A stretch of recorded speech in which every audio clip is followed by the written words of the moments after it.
میں نے ہر قوم و نسل، قبیلے اور زبان سے ایک بڑا ہجوم دیکھا جسے کوئی شمار نہیں کر سکتا۔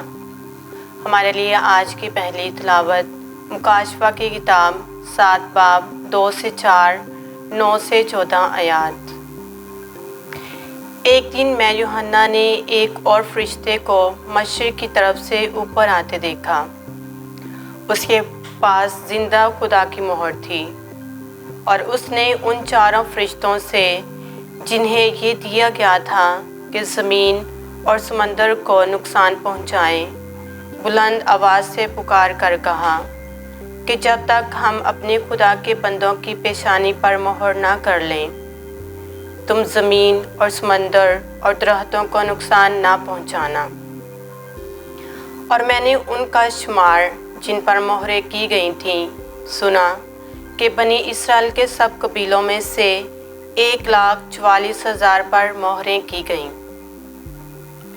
ان باتوں کے بعد میں نے نظر کی تو کیا دیکھتا ہوں کہ ہر قوم اور قبیلے اور امت اور زبان میں سے ایک ایسا بڑا ہجوم جسے کوئی شمار نہیں کر سکتا، سفید جامہ پہنے اور اپنے ہاتھوں میں کھجور کی ڈالیاں لیے ہوئے تخت اور برے کے حضور میں کھڑا ہے، اور بلند آواز سے للکار کر کہتا ہے کہ نجات ہمارے خدا کی جو تحت نشین ہے اور برے کی ہے۔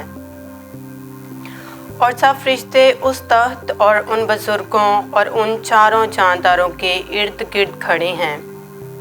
پھر وہ تخت کے آگے منہ کے بل گر پڑے اور خدا کو سجدہ کیا اور کہا آمین۔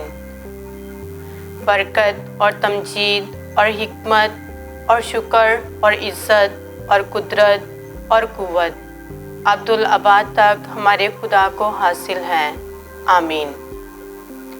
اور ان بزرگوں میں سے ایک نے مجھ سے خطاب کر کے کہا کہ جو سفید جامہ پہنے ہیں وہ کون ہیں اور کہاں سے آئے ہیں؟ میں نے اس سے کہا کہ اے میرے آقا، تو ہی جانتا ہے۔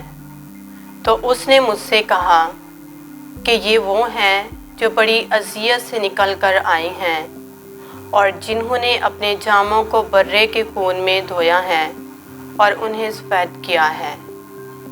پاک کلام کے پڑھے اور سنے جانے پر خدا کی برکت ہو۔ خدا کا شکر ہو۔